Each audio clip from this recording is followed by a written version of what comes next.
کمرے میں اندھیرا تھا لیکن جارج نے دروازے سے ملحق ایک بٹن پریس کیا تو کمرہ روزے روشن کی طرح روشن ہو گیا۔ وہ قدرے بڑا کمرہ تھا، دیواروں اور چھت پر سفید رنگ کا پینٹ کیا گیا تھا۔ ایک دیوار کے ساتھ صوفے اور گلاس ٹیبل پڑی تھی، دوسری دیوار کے ساتھ لوہے کی ایک بڑی سی الماری پڑی تھی، اسی کے ساتھ ہی ایک سٹینڈ پڑا تھا جس پر تولیے لٹکے ہوئے تھے۔ ان کے علاوہ اور کوئی قابل ذکر چیز موجود نہیں تھی۔ تم یہیں بیٹھو، ہم مس جولیا سے مل کر آتے ہیں۔ دروازہ اندر سے لاک کر لو، کوئی دروازہ بجائے تو مت کھولنا۔ مارکس نے مجھے صوفے پر بیٹھنے کا اشارہ کرتے ہوئے کہا۔ اگر کچھ پینا چاہو تو الماری میں سامان موجود ہے، لیکن آدھے گلاس سے کم پینا۔ سامان سے اس کی مراد ام الخبائث تھی۔ وہ چلے گئے اور میں کمرے میں اکیلا رہ گیا۔ میں مارکس کی تنبیہ کے باوجود دروازہ اندر سے لاک کرنا بھول گیا تھا۔ تبھی دروازہ کھلا اور میں نے بے اختیار چونک کر دروازے کی طرف دیکھا۔ دو نوجوان جلدی سے اندر آ گئے تھے۔ پیچھے والے نے دروازہ بند کر دیا۔ ایک نے نیلی اور دوسرے نے براؤن ٹی شرٹ پہنی ہوئی تھی۔ مجھے حیرت ہوئی کہ وہ کون تھے اور کس مقصد کے تحت آئے تھے۔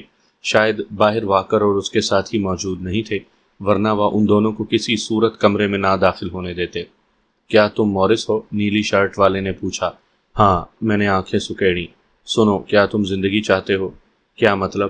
میں نے لہجے میں حیرت سموئی۔ غور سے سنو مورس، رینڈی کے باس نے تمہارے لیے پیغام بھیجا ہے۔ اگر تم اپنی زندگی چاہتے ہو تو تمہیں ہر صورت رینڈی سے یہ مقابلہ ہارنا ہوگا، وہ دھمکانے والے لہجے میں بولا۔ بصورت دیگر وہ تمہیں مقابلے کے دوران ہی مار دے گا۔ بتاؤ، کیا تم مقابلہ ہارو گے؟ غصے کی شدت سے میری کن پٹیاں سلگ اٹھیں اور میری مٹھیاں خود بخود بھینچ گئیں۔ میں نے دانتوں کو کچکچاتے ہوئے کہا، جا کر اپنے باس کو میری طرف سے پیغام دے دو کہ میں یہاں مقابلہ ہارنے نہیں جیتنے آیا ہوں، اور میں یہ مقابلہ ہر صورت جیتوں گا۔ کیوں اپنی جان کے دشمن بن رہے ہو؟ اس نے شاید مجھے سمجھانے کی کوشش کی تھی۔ مارکس تم سے پہلے جتنے بھی کئی باکسر رینڈی کے مقابلے میں لے آیا تھا، کچھ نے تو ہماری بات مان کر اپنی زندگی بچا لی تھی اور کچھ نے ہڈیاں توڑوانے کو ترجیح دی تھی، لیکن تمہیں شاید اپنی زندگی سے محبت نہیں۔ ابھی بھی وقت ہے، سوچ لو۔ تم دونوں یہاں سے دفع ہو جاؤ، ورنہ مار مار کر تمہارا بھرکس نکال دوں گا۔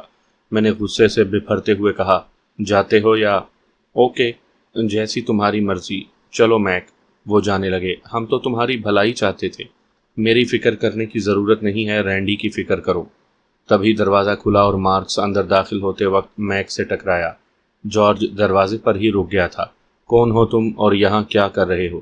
مارکس نے غصے سے چیختے ہوئے کہا، لیکن وہ دونوں کوئی جواب دیے بغیر انتہائی پھرتی سے وہاں سے نکل گئے۔ جارج نے ان کے پیچھے جانا چاہا، لیکن مارکس نے اسے روک دیا، یہاں تک کہ واکر وغیرہ کو بھی انہیں پکڑنے سے روک دیا۔ شاید وہ مقابلے سے پہلے کسی قسم کا رسک نہیں لینا چاہتا تھا۔ جارج نے دروازہ بند کر دیا تو مارکس مجھ سے مخاطب ہوا، مورس، کون تھے یہ دونوں اور کیا کہہ رہے تھے؟ پتہ نہیں کون تھے، میں نے کندھے اچکائے۔ شاید کسی نے انہیں بتایا ہے کہ میرا مقابلہ رینڈی سے ہے، اس لیے وہ ملنے چلے آئے۔ تمہیں کوئی دھمکی تو نہیں دی؟ مارکس نے جانچتی نظروں سے مجھے دیکھا۔ نہیں۔ دیکھو مورس، اگر انہوں نے تمہیں دھمکی دی ہے تو بتاؤ، میں ابھی مس جولیا سے بات کرتا ہوں۔ نہیں مسٹر مارکس، انہوں نے کسی قسم کی دھمکی نہیں دی، لیکن تم تو انہیں غصے سے دفع ہونے کا کہہ رہے تھے۔ جارج نے کہا، میں نے اپنے کانوں سے سنا ہے۔ میں اکتایا، ہاں کہا تھا، کیونکہ وہ عجیب و غریب باتیں کر رہے تھے۔ تم کیوں بال کی کھال اتارنے پر تل گئے ہو؟ عجیب و غریب باتیں مثلاً؟ مارکس چونکا۔ پتہ نہیں کیا اول فول بک رہے تھے، دفع کرو انہیں۔ میں نے بات بنائی، لیکن مارکس اور جارج دونوں کے چہروں کے تاثرات سے واضح تھا کہ انہیں میری بات پر یقین نہیں آیا۔ میرا خیال ہے کوئی اور بات ہے، مارکس نے جارج کی طرف دیکھ کر کہا، اور مورس بتانا نہیں چاہتا۔ میں نے ان دونوں کو بڑی مشکل سے قائل کیا تھا، تاہم یہ بات میری سمجھ میں آ گئی تھی کہ مجھ سے پہلے مارکس جتنے بھی باکسر رینڈی کے مقابلے میں لایا ہے، انہیں بھی اسی طرح دھمکا کر مقابلے سے دستبردار کروایا گیا ہوگا، جیسے رینڈی کے باس نے مجھے کروانا چاہا تھا۔ مقابلہ 10 بجے سٹارٹ ہونا تھا اور ابھی 50 منٹس باقی تھے۔ اس دوران مارکس اور جارج مجھے داؤ پیچ سمجھاتے رہے کہ میں نے رینڈی پر کہاں کہاں وار کرنے ہیں تاکہ وہ ڈھیر ہو جائے۔ میں نے ان کی باتیں توجہ سے سنی تھی۔ نیلے رنگ کے نکر میں ملبوس اور ہاتھوں پر باکسنگ گلوز چڑھائے جب میں مارکس اور جارج کی ہمراہی میں رنگ میں پہنچا تو 9:50 ہو رہے تھے۔ رنگ کے چاروں اطراف میں لوگ موجود تھے اور وہ بے حد پرجوش دکھائی دیتے تھے۔ میں نے چاروں اطراف نظریں گھمائی کہ اچانک میری نظر گیلری میں ایک کرسی پر بیٹھی جوان عورت پر پڑی۔ اس کی عمر کا کوئی اندازہ نہیں ہوا، لیکن وہ اپنی عمر سے کم ہی دکھائی دیتی تھی۔ وہ بڑے کروفر انداز سے بیٹھی تھی۔ اس کے دائیں بائیں نوجوان باڈی گارڈ انتہائی مستعد کھڑے تھے۔ ان کے بغلوں میں ہولسٹرز تھے جن میں ریوالور واضح دکھائی دے رہے تھے۔ عورت جوان ہونے کے ساتھ ساتھ بے حد خوبصورت اور پرکشش شخصیت کی مالک دکھائی دیتی تھی۔ اس کی رنگت دودھ کی طرح سفید تھی اور اس کے اخروٹی رنگ کے بال دونوں کاندھوں پر پھیلے ہوئے تھے۔ اس نے سرخ رنگ کا منی اسکرٹ پہنا ہوا تھا۔ وہ ہونٹوں پر انگلی رکھے بغور مجھے ہی دیکھ رہی تھی۔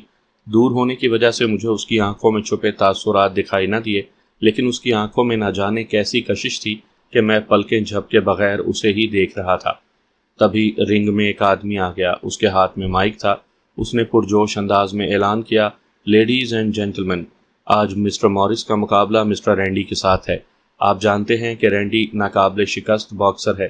10 میں سے وہ صرف 2 مقابلے ہارا ہے۔ مسٹر مارکس کا دعویٰ ہے کہ اس کا باکسر موریس رینڈی کو شکست دے گا۔ آج کا یہ مقابلہ بے حد دلچسپ ہے۔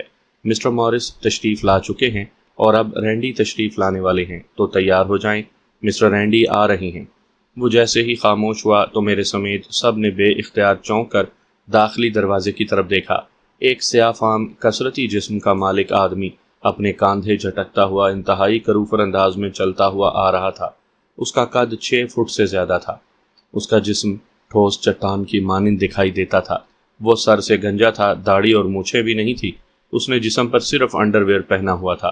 ہاتھوں میں باکسنگ گلوز تھے۔ وہ کسی گینڈے سے کم دکھائی نہ دیتا تھا۔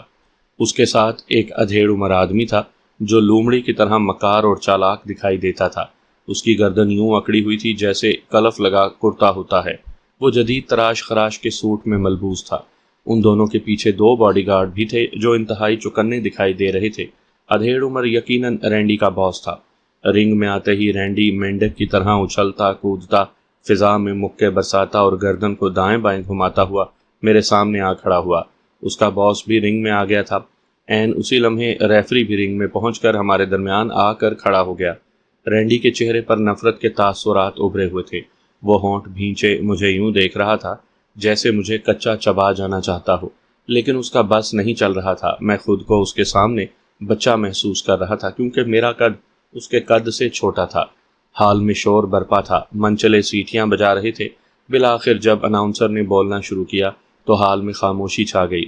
اناؤنسر نے مقابلہ شروع ہونے کا اعلان کیا تو جس طرح اسکولوں میں چھٹی ہونے پر بیل بجتی ہے اسی طرح بیل بج اٹھی۔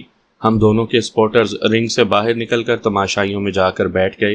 ریفری نے ہم دونوں کو چند رولز سمجھائے اور پیچھے ہٹ گیا۔ جیسے ہی وہ پیچھے ہٹا تو رینڈی نے بجلی کی سی تیزی سے میرے جبڑے پر پنچ رسید کر دیا۔ مجھے رینڈی سے اچانک پنچ مارنے کی توقع نہیں تھی، حالانکہ جیسے ہی ریفری نے ہمیں فائٹنگ کرنے کا اشارہ کیا تھا تو پہلے ہم اچھل کود کر کے خود کو تولتے، پھر ایک دوسرے پر وار کرتے۔ میں سنبھل نہیں سکا اور چند قدم پیچھے لڑکھڑا گیا۔ صد شکر کہ میرا کوئی دانت نہیں ٹوٹا تھا، البتہ منہ سے خون نکل آیا تھا۔ تماشائی زور زور سے رینڈی رینڈی پکارنے لگے۔ رینڈی کے چہرے پر فاتحانہ مسکراہٹ تھی۔ اس نے آگے بڑھ کر ایک بار پھر میرے جبڑے پر پنچ مارنے کی کوشش کی تو میں نے نہ صرف یک لخت الٹی کلا بازی کھائی بلکہ اپنی طرف آتے رینڈی کے منہ پر گھونسا رسید کر دیا۔ وہ سنبھلا ہی تھا کہ میں نے جلدی سے آگے بڑھ کر اس کے گھٹنے پر ٹھوکر رسید کی۔ اس کا نہ صرف توازن خراب ہوا بلکہ اس کے منہ سے بھی سسکاری نکل گئی۔ میں نے اس کے خراب توازن کے دوران ہی اس کے چہرے پر ایک اور پنچ رسید کر دیا۔ وہ لڑکھڑایا اور رنگ کے لکڑی والے فرش پر ڈھیر ہو گیا۔ اس کے گرنے پر حال میں یوں خاموشی چھا گئی جیسے سب کو سانپ نے سونگ لیا ہو۔ شاید کسی کو یقین نہیں ہو رہا تھا کہ رینڈی میرے ہاتھوں فرش بوس ہو سکتا ہے۔ Good Maurice, good. تبھی مارکس کی ستائش بھری آواز میری سماعت میں پڑی۔ عین اسی لمحے ریفری ہمارے درمیان آ گیا اور رینڈی سے پوچھا، کیا تم ٹھیک ہو؟ رینڈی ایک جھٹکے سے اٹھ کر کھڑا ہو گیا اور مجھے خونی نظروں سے دیکھتے ہوئے بولا، تم ہٹو آگے سے۔ ریفری سائڈ پر ہوا تو رینڈی کسی اندھے بھینسے کی طرح چنگاڑتا ہوا میری طرف بڑھا۔ اس نے نہایت چالاکی کا مظاہرہ کرتے ہوئے مجھے ڈاج دیا۔ میں یہی سمجھا تھا کہ وہ مجھ پر وار کرے گا، لیکن میرے قریب پہنچتے ہی وہ کنی کاٹ کر آگے نکل گیا، پھر الٹے قدموں تیزی سے آگے آیا۔ میں بالکل تیار نہیں تھا۔ اس نے فائدہ اٹھایا اور زبردست پنچ رسید کیا جس نے مجھے تارے دکھا دیے۔ میرا سر چکرا گیا تھا، گرتے گرتے بچا تھا۔ یہ زندگی کا اور موت کا مرحلہ تھا۔ میں نے خود کو سنبھال کر زوردار نک پنچ مارا۔ یہ پنچ ہر باکسر کا پسندیدہ پنچ ہے، جسے روکنے کے لیے مقابل دونوں کونیوں کو ملائے رکھتا ہے تاکہ اس خطرناک پنچ سے خود کو بچا لے۔ میرا پنچ پڑتے ہی اس کی ٹھوڑی پھٹ گئی اور خون کی دھار بہہ نکلی۔ رینڈی کے حلق سے دردناک چیخ نکلی۔ اگلے ہی لمحے میں نے ایک اور پنچ رسید کر دیا۔ حال میں بدستور خاموشی چھائی ہوئی تھی۔ سب لوگ دنگ تھے۔ رینڈی فرش پر لوٹ پوٹ ہو رہا تھا۔ میں اس کی طرف بڑھنے ہی لگا تھا کہ ریفری نے مجھے روک دیا اور رینڈی کے پاس جا کر گنتی کرنے لگا۔ میں لمبے لمبے سانس لیتے ہوئے رینڈی کی طرف دیکھنے لگا۔ 1 2 3۔ رینڈی کا باس اس کی سائڈ پر آ کر اس کی حوصلہ افزائی کرنے لگا۔ ریفری نے 7 تک ہی گنتی کی تھی کہ رینڈی ٹھوڑی پر ہاتھ رکھے اٹھ کر کھڑا ہو گیا۔ اس کی آنکھوں سے چنگاریاں سی نکل رہی تھی اور وہ مجھے انگریزی میں مغلظات بک رہا تھا۔ ریفری نے ایک بار پھر ہمیں مقابلہ شروع کرنے کا سگنل دیا تو اس بار پہل میں نے کی۔ رینڈی نے خود کو کافی حد تک سنبھال لیا تھا۔ جیسے ہی میں نے اس کے جبڑے پر گھونسا مارنا چاہا تو اس نے نہ صرف میرا وار اپنی کلائی پر روکا بلکہ اس نے زور کا مکہ مارا کہ میں اچھل کر کئی فٹ دور جا گرا۔ میرے منہ سے سسکاری نکل گئی۔ پیشانی پر پڑنے والی ضرب کافی زوردار تھی جس نے میرے 14 تبک روشن کر دیے۔ درد کی شدت سے میں بے حال ہونے لگا۔ تبھی ریفری میرے قریب آ کر گنتی کرنے لگا۔ عین اسی لمحے مارکس اور جارج میرے سامنے آ گئے۔ مورس اٹھو، ہمت نہ ہارو، اٹھو، مارکس نے تیز لہجے میں کہا۔ ریفری نے اپنی گنتی جاری رکھی ہوئی تھی۔ اٹھو مورس، جلدی کرو، اٹھو، اس بار جارج چیخا۔ تم نے رینڈی کو شکست دینی ہے، اٹھو ورنہ۔ سامعین کرام، آپ سن رہے ہیں ایک دلچسپ اردو کہانی جس کا نام ہے روسیا۔ یہ اس سلسلے کی قسط نمبر 75 ہے۔ مجھے امید ہے آپ کو میری یہ کاوش پسند آ رہی ہوگی۔ آپ نے اگر ابھی تک میرا چینل کہانی گھر سبسکرائب نہیں کیا تو ابھی میرے چینل کو سبسکرائب کر کے بیل نوٹیفیکیشن آن کر لیجئے تاکہ آنے والی ہر نئی کہانی کی اطلاع بر وقت آپ کو ملتی رہے۔ وہ مجھے جوش دلا رہے تھے اور میں بالآخر اٹھ کھڑا ہوا۔ ریفری کی گنتی 6 تک پہنچ چکی تھی۔ اٹھتے ساتھ ہی میں لڑکھڑا کر رنگ کی رسی سے ٹکرا گیا۔ تبھی مجھے رینڈی کے باس کی آواز سنائی دی۔ وہ اس کا حوصلہ بڑھانے کی خاطر کہہ رہا تھا، رینڈی تم ناقابل شکست ہو، تم نے کبھی کسی سے شکست نہیں کھائی میرے شیر، آج تم نے اسے بھی شکست دینی ہے۔ ریفری نے ہمیں دوبارہ فائٹنگ شروع کرنے کا سگنل دیا تو رینڈی دندناتا ہوا میری طرف بڑھا۔ قریب پہنچتے ہی اس نے میرے منہ پر گھونسا مارنا چاہا تو میں جلدی سے نہ صرف جھک گیا بلکہ رسی پکڑ کر نیچے کر دی۔ نتیجتاً رینڈی کا گھونسا مجھے تو نہ پڑا، البتہ وہ رسی سے ٹکراتا ہوا رنگ سے باہر جا گرا۔ وہ سنبھلا ہی تھا کہ میں نے اس پر چھلانگ لگا دی۔ ساتھ ہی میں نے اس کی ناک پر گھونسا جڑ دیا۔ وہ چیختا ہوا پختہ فرش پر دھپ سے گرا۔ پھر میں نے اس کے سینے پر سوار ہو کر اس پر تابڑ توڑ وار کیے جس کی وجہ سے اس کی حالت خستہ ہو گئی۔ اگر مجھے ریفری نہ چھڑواتا تو شاید میں نے رینڈی کو مار ہی دینا تھا۔ بھرکس تو میں پہلے ہی اس کا نکال چکا تھا۔ زخمی تو میں بھی ہو چکا تھا۔ مجھے ابھی تک اپنے پیٹ میں درد محسوس ہو رہا تھا۔ باہر کیف میں واپس رنگ میں آ گیا اور لمبے لمبے سانس لینے لگا۔ رینڈی کا چہرہ خون آلود ہو چکا تھا۔ ریفری رینڈی کے سر پر کھڑے ہو کر گنتی گننے لگا۔ مجھے یقین تھا کہ اب کی بار رینڈی نہیں اٹھ سکے گا۔ میرے گھونسوں نے اس کی ناک کا حلیہ بگاڑ دیا تھا۔ شاید ہڈی بھی ٹوٹ گئی تھی۔ وہ نڈھالی کیفیت میں تھا۔ اس کے حمایتی گلے پھاڑ پھاڑ کر اسے اٹھنے کا کہہ رہے تھے۔ اس کا باس تو اس کے سر پر کھڑا چیخ رہا تھا، رینڈی اٹھو، تم نے ہارنا نہیں ہے۔ لیکن رینڈی کی ایسی حالت نہیں تھی کہ وہ فوری طور پر اٹھ کھڑا ہوتا، تاہم وہ کوشش کر رہا تھا۔ باس پھر چیخا، اٹھو رینڈی، اٹھو، تم ناقابل شکست ہو، اٹھو، اٹھو۔ اس کا چیخنا بے سود ثابت ہوا۔ رینڈی اٹھنے کی کوشش کرتا، پھر گر جاتا۔ یہ عمل اس نے کئی بار کیا۔ اس دوران باس مسلسل چیخ کر اسے جوش دلا رہا تھا، لیکن اس کا جوش جھاگ کی مانند بیٹھ چکا تھا۔ تبھی باس نے اپنے باڈی گارڈوں سے چیخ کر کہا، کیا دیکھ رہے ہو، اٹھاؤ اسے اور رنگ میں پھینکو، جلدی۔ دونوں باڈی گارڈ تیر کسی تیزی سے رینڈی کی طرف بڑھے۔ وہ اسے کاندھوں اور بازوؤں سے تھام کر اٹھانے لگے۔ اس دوران ریفری کی گنتی 7 تک پہنچ چکی تھی۔ دونوں باڈی گارڈوں کی مدد سے رینڈی کھڑا تو ہو گیا تھا، لیکن اس کی ٹانگوں نے شاید اس کا ساتھ دینے سے انکار کر دیا تھا۔ وہ لڑکھڑایا اور دوبارہ فرش بوس ہو گیا۔ عین اسی لمحے ریفری نے 10 تک گنتی مکمل کر لی تھی اور پھر اس نے بیل بجانے کا اشارہ کیا تو بیل بج اٹھی اور یوں میں رینڈی سے مقابلہ جیت گیا۔ اس جیت میں میرا وہ عمل کامیاب ٹھہرا تھا جو میں نے رنگ کے باہر انجام دیا تھا۔ مجھے بعد میں سمجھ آئی تھی کہ رینڈی آخر کیسے مقابلے جیت جاتا تھا۔ اس کا باس اس کے مد مقابل فائٹر کو پہلے دھمکا کر اسے رینڈی سے ہارنے پر مجبور کرتا تھا اور وہ جان کے خوف سے مقابلہ ہار جاتا تھا، لیکن اس بار اس کے الٹ ہوا تھا۔ میں نے باس کی بات ماننے سے انکار کر دیا تھا اور نتیجتاً 20-25 منٹ کی فائٹنگ کے بعد رینڈی کو ہرانے میں کامیاب ہو گیا تھا۔ حال میں گہرا سکوت طاری ہو گیا تھا۔ شاید ہر شخص دم بخود تھا اور یقیناً انہیں یقین ہی نہیں آ رہا تھا کہ میں رینڈی سے مقابلہ جیت چکا ہوں۔ باس انتہائی غصیلی نظروں سے مجھے دیکھ رہا تھا۔ تبھی مورس اور جارج رنگ میں آ گئے۔ خوشی سے ان کے چہرے دمک رہے تھے۔ تم نے تو کمال کر دیا ہے مورس، مارکس نے خوشی سے معمور لہجے میں کہا۔ Good good, thanks. تبھی حال میں گہرے سکوت کو تالیوں کی گونج نے توڑا۔ ہم نے بے اختیار چونک کر گیلری کی طرف دیکھا تو مس جولیا کھڑی تالیاں بجا رہی تھی۔ مارکس نے متشکرانہ لہجے میں کہا، تھینکس مس جولیا۔ مس جولیا نے اس بات میں سر ہلا دیا، پھر وہ مڑ کر اپنے باڈی گارڈوں کے ساتھ خارجی دروازے میں غائب ہو گئی۔ مارکس اور جارج مجھے کمرے میں لے آئے۔ جارج میری ڈریسنگ میں مصروف ہو گیا جبکہ مارکس مس جولیا سے ملنا چلا گیا۔ جب اس کی واپسی ہوئی، جارج ڈریسنگ مکمل کر چکا تھا۔ میں نے اپنا لباس پہن لیا تھا۔ مارکس نے ستائشی نظروں سے مجھے دیکھتے ہوئے کہا، مورس تم نے تو واقعی کمال کر دیا ہے۔ کسی کو بھی یقین نہیں آ رہا تھا کہ تم نے رینڈی کو شکست سے دوچار کیا ہے۔ مس جولیا بھی حیران ہیں۔ جواباً میں نے مسکرانے پر ہی اکتفا کیا۔ جارج نے زیر لب مسکراتے ہوئے کہا، البرٹو کی حالت بھی دیدنی تھی۔ صحیح کہہ رہے ہو، مارکس نے تائید کی۔ اس کے چہرے پر ہوائیاں اڑی ہوئی تھی، اکڑی ہوئی گردن میں کچھ لچک آ گئی تھی، اس کا سارا تنتنا جھاگ کی طرح بیٹھ گیا تھا۔ پھر دونوں نے ہی مشترکہ کہا لگایا۔ یہ البرٹو کون ہے؟ میں نے پوچھا۔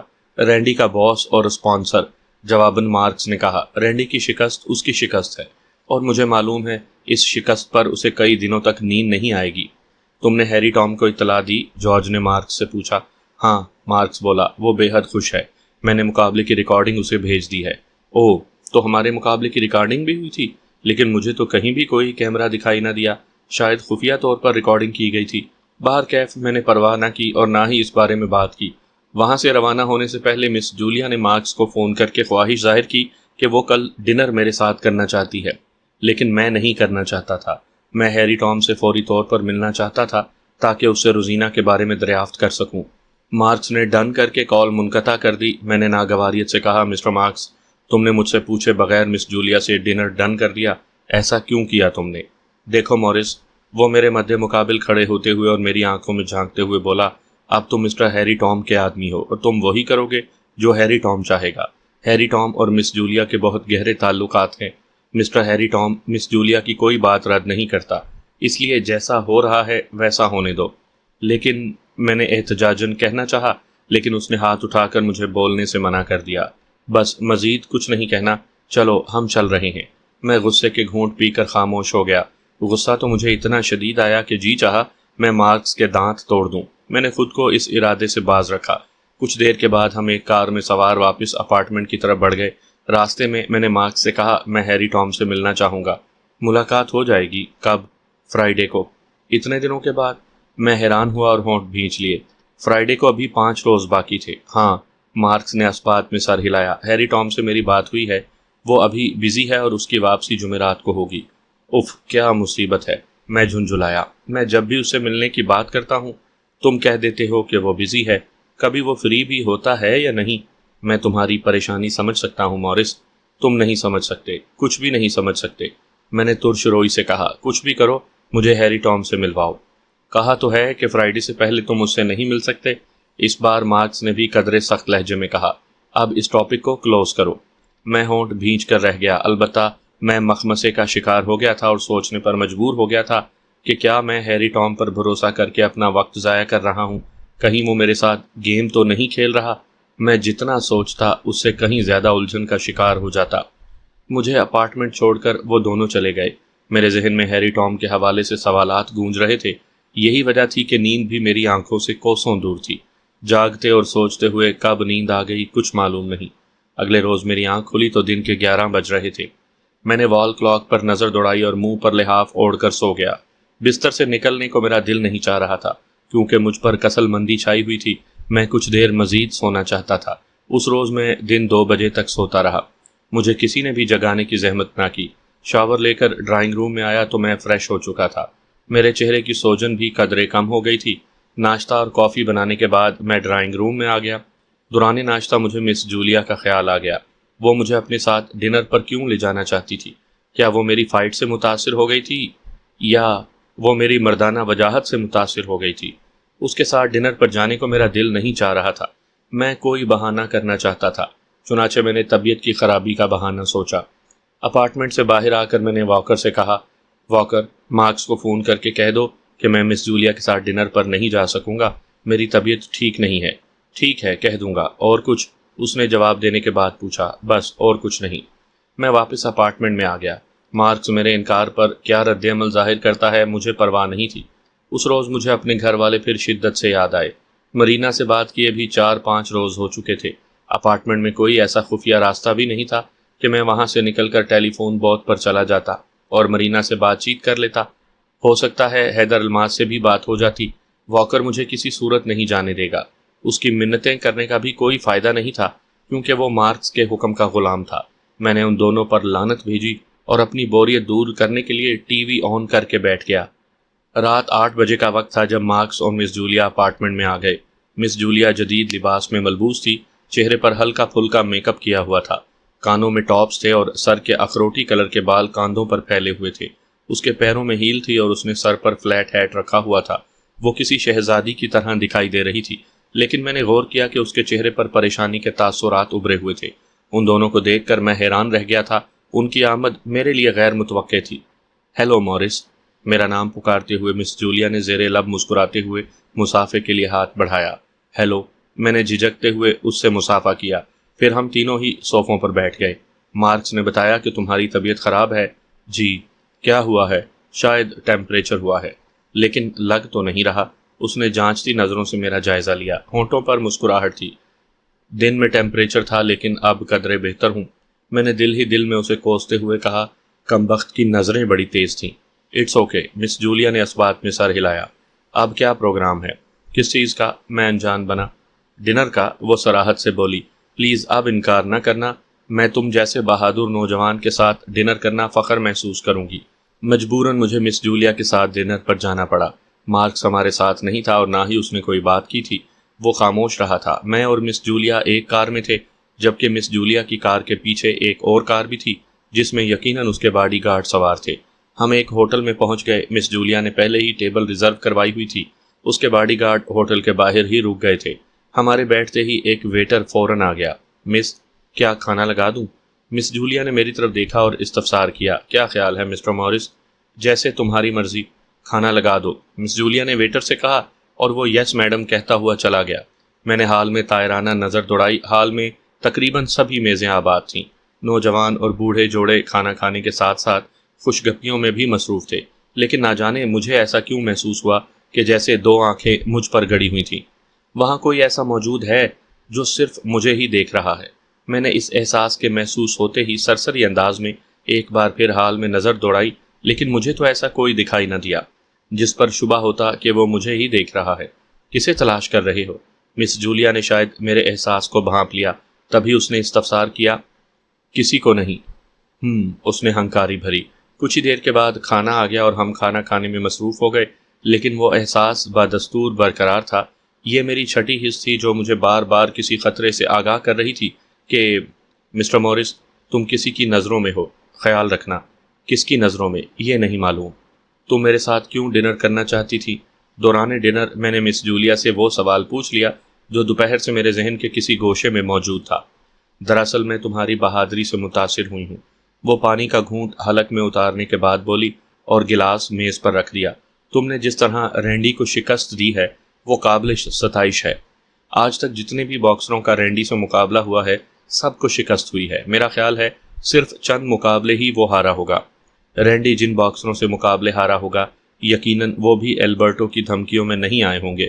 میں نے صاف گوئی کا مظاہرہ کیا تو مس جولیا بے اختیار چونک پڑی۔ اس کا چلتا ہوا منہ بھی رک گیا تھا اور آنکھوں میں حیرت در آئی تھی۔ میں تمہاری بات نہیں سمجھی۔ نہ ہی سمجھو تو بہتر ہے۔ نہیں مورس، مجھے بتاؤ تم نے یہ کیا کہا ہے؟ مس جولیا کے لہجے میں تجسس تھا۔ کیا البرٹو نے تمہیں دھمکی دی تھی؟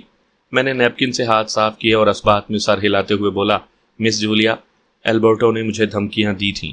اس کی دھمکیوں سے میں نے اندازہ لگایا کہ پہلے جتنے باکسر بھی رینڈی سے ہارے تھے انہیں بھی یقیناً البرٹو نے ہارنے پر مجبور کیا تھا اور نہ ہارنے کی صورت میں سنگین نتائج کی دھمکیاں دی ہوں گی جس طرح اس نے مجھے دی تھی، لیکن میں نے اس کی دھمکیوں کی پرواہ نہیں کی۔ اس نے طویل سانس لیا اور کرسی کی پشت سے ٹیک لگا لی۔ مجھے تو یقین ہی نہیں آ رہا کہ البرٹو ایسا کر سکتا ہے، پیسے کمانے کے لالچ میں وہ اس حد تک گر سکتا ہے۔ اوہ، کہتے کہتے اچانک وہ چونکی۔ اس کا مطلب ہے کہ اس نے سٹوبر کو بھی دھمکی دی ہوگی، تبھی وہ رینڈی سے ہار گیا تھا۔ سٹوبر کون؟ سٹوبر میرے دوست کا بھتیجا ہے، مس جولیا نے جواباً کہا۔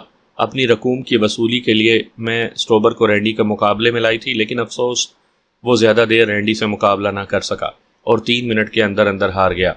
اس وقت میں یہی سمجھی کہ واقعی رینڈی کے مقابلے میں کوئی باکسر زیادہ دیر نہیں ٹھہر سکتا۔ سٹوبر بھی نہیں ٹھہر سکا، لیکن تمہاری بات سے میں نے یہ نتیجہ اخذ کرنے پر مجبور ہوئی ہوں کہ البرٹو نے یقیناً سٹوبر کو بھی دھمکی دی ہوگی، تبھی وہ رینڈی سے ہارا ہوگا۔ ہو سکتا ہے ایسا ہی ہو، میں نے کندھے اچکائے۔ ہو سکتا نہیں، ایسا ہی ہوا ہوگا۔ مجھے البرٹو سے بات کرنی ہوگی، مس جولیا نے سنجیدگی اور کسی حد تک غصے سے کہا۔ وہ مجھے دھوکے میں رکھ کر اور میری آنکھوں میں دھول جھونک کر بھاری رقوم جیتتا رہا ہے، اور میں یہی سمجھتی رہی کہ میرے منتخب شدہ باکسر رینڈی کے سامنے نہیں ٹھہر سکتے۔ بات کرنے کا فائدہ تو کوئی نہیں ہوگا، کیونکہ وہ مانے گا نہیں، مس جولیا نے میری بات کا مطلب سمجھتے ہوئے کہا۔ لیکن اسے کم از کم یہ پتا تو چل جائے گا کہ میں اس کی چال بازی سے آگاہ ہو گئی ہوں۔ میرا خیال ہے کہ وہ یقین نہیں کرے گا، میں نے کہا۔ جانتی ہوں، اس نے میری بات کی تائید کی۔ تمہارا شکریہ کہ تم نے مجھے بتا دیا، ورنہ میں نہ جانے کب تک دھوکے میں رہتی۔ اب تک میں البرٹو کے ہاتھوں لاکھوں ڈالرز ہار چکی ہوں۔ کیا مجھ سے شکست کھانے کے بعد البرٹو رینڈی کو دوبارہ رنگ میں لائے گا؟ میں نے پوچھا۔ میرے سوال کا جواب دینے کے بجائے مس جولیا نے ہاتھ کے اشارے سے ویٹر کو بلایا اور اسے برتن سمیٹنے اور کافی لانے کی ہدایت کی۔ کچھ منٹوں کے بعد ہماری میز صاف ہو چکی تھی۔ مس جولیا نے سلسلہ کلام جوڑا۔ البرٹو انتہائی لالچی انسان ہے۔ رینڈی کی شکست اسے ہضم نہیں ہو رہی ہوگی، وہ غصے میں گرم پانی کی طرح کھول رہا ہوگا۔ جنہوں نے رینڈی پر پیسے لگائے تھے وہ بھی ہار گئے ہیں، اس لیے وہ پیسے کمانے کے لیے اگر رینڈی کو سامنے نہ لایا تو کسی اور باکسر کو ضرور لائے گا، اور مجھے معلوم ہے وہ تمہارے ساتھ ہی مقابلہ کروائے گا۔ کچھ دیر کے بعد کافی آ گئی اور ہم باتیں کرنے کے ساتھ ساتھ کافی بھی سپ کرتے رہے۔ باتوں کے دوران ہی میں نے مس جولیا سے ہیری ٹام کے حوالے سے پوچھا تو اس نے بتایا کہ وہ اور ہیری ٹام بچپن سے ہی بہت اچھے دوست ہیں۔ دونوں نے اکٹھے ہی تعلیم حاصل کی ہے۔ وہ ہیری ٹام سے شادی کرنا چاہتی تھی، لیکن ہیری ٹام راضی نہیں ہوا۔ وہ کسی اور کو پسند کرتا تھا اور اس سے شادی کی۔ اس کے علاوہ ان کے درمیان کوئی تعلق نہیں۔ میں اس سے پوچھنا چاہتا تھا کہ کیا وہ ہیری ٹام کے ڈارک بزنس کے بارے میں جانتی ہے، لیکن پھر پوچھنے کا ارادہ ترک کر دیا۔ جس طرح دوسرے لوگ ہیری ٹام کے ڈارک بزنس کے بارے میں نہیں جانتے، تو یقیناً مس جولیا بھی واقف نہیں ہوگی۔ دفعتاً میری نظر ایک لڑکی پر پڑی تو میں بے اختیار چونک پڑا۔ وہ لڑکی زیٹا تھی، وہی زیٹا جو بلیک پوائنٹ جزیرے سے میرے ساتھ فرار ہوئی تھی، لیکن شومئی قسمت وہ میرے ساتھ ہی پکڑی گئی تھی۔ وہ کاؤنٹر کے قریب کھڑی ایک ویٹر سے بات کر رہی تھی۔ شاید اس نے مجھے نہیں دیکھا تھا، ورنہ وہ مجھ سے ضرور ملتی۔ پھر وہ مڑ کر راہداری کی طرف بڑھی تو میں نے مس جولیا کی طرف دیکھتے ہوئے کہا، ایکسکیوز می، میں ابھی آتا ہوں۔ اوکے۔ میں راہداری کی طرف بڑھا۔ زیٹا ہیل کی کھٹ کھٹ کرتی جا رہی تھی۔ میں نے اسے آواز دی، زیٹا۔ اپنا نام سن کر وہ رکی اور پلٹ کر میری طرف دیکھا۔ اگلے ہی لمحے اس کے چہرے پر خوشی اور حیرت کے ملے جلے تاثرات ابھر آئے۔ مورس، تم؟ میں اس کے پاس پہنچا۔ اسے دیکھ کر مجھے بھی خوشی ہو رہی تھی کہ ہیری ٹام نے اپنا وعدہ نبھایا تھا۔ کیسی ہو زیٹا؟ میں ٹھیک ہوں، وہ خوشی سے معمور لہجے میں بولی۔ تم یہاں کیسے؟ کس نے بتایا کہ میں یہاں جاب کرتی ہوں؟ کسی نے بھی نہیں، میں نے جواباً کہا۔ میں یہاں ڈنر کرنے آیا تھا کہ اچانک تم پر نظر پڑ گئی۔ باقی لڑکیاں کہاں ہیں؟ کچھ واشنگٹن چلی گئی ہیں اور کچھ یہیں ہیں، اس نے بتایا۔ مورس، تمہارا بے حد شکریہ، تمہاری وجہ سے ہمیں دلدل سے آزادی ملی ہے۔ یہ بتاؤ، تمہارے ساتھ پاکستانی لڑکی منزہ بھی تھی، وہ کہاں ہے؟ مجھے اچانک ہی منزہ کا خیال آیا۔ منزہ؟ وہ بولی۔ وہ میرے ساتھ اسی ہوٹل میں جاب کر رہی ہے۔ آج اس کی طبیعت خراب تھی، اس لیے اس نے چھٹی لی۔ ہم ایک ہی اپارٹمنٹ میں رہتی ہیں۔ اس نے اپنے گھر والوں سے رابطہ کیا ہے، وہ جلد ہی واپس پاکستان چلی جائے گی۔ یہ تو بہت اچھی بات ہے، میں نے تشکر کا سانس لیا۔ وہ تمہاری بے حد ممنون تھی، زیٹا نے بتایا۔ اچھا آؤ، ہم بیٹھ کر باتیں کرتے ہیں۔ کیا تم نے ڈنر کر لیا؟ ہاں، میں نے ڈنر کر لیا ہے، میں نے کہا۔ میں پھر کسی روز آؤں گا اگر موقع ملا تو۔ فی الحال میں کسی کے ساتھ ہوں اور اب ہم نے واپس جانا ہے۔ چلو ٹھیک ہے، میں تمہارا انتظار کروں گی۔ چند مزید باتیں کرنے کے بعد میں واپس مس جولیا کے پاس آ گیا۔ اسی وقت وہ بھی اٹھ کھڑی ہوئی۔ ہم واپسی کے لیے روانہ ہو گئے۔ زیٹا کو دیکھ کر مجھے حقیقتاً خوشی ہوئی تھی، اور سب سے اہم خوشی یہ تھی کہ باقی لڑکیاں بھی آزاد تھیں اور اپنی مرضی کی زندگی گزار رہی تھیں۔ منزہ واپس پاکستان جانے والی تھی۔ جب مس جولیا کی کار میرے اپارٹمنٹ کے سامنے پہنچ کر رکی تو اس وقت رات کے 11 بجنے والے تھے۔ میں کار سے اترنے لگا تو مس جولیا میرے بازو پر ہاتھ رکھ کر زیر لب مسکراتے ہوئے بولی، میرے ساتھ ڈنر کرنے کا بے حد شکریہ، امید ہے آئندہ بھی میرے ساتھ ڈنر کرو گے۔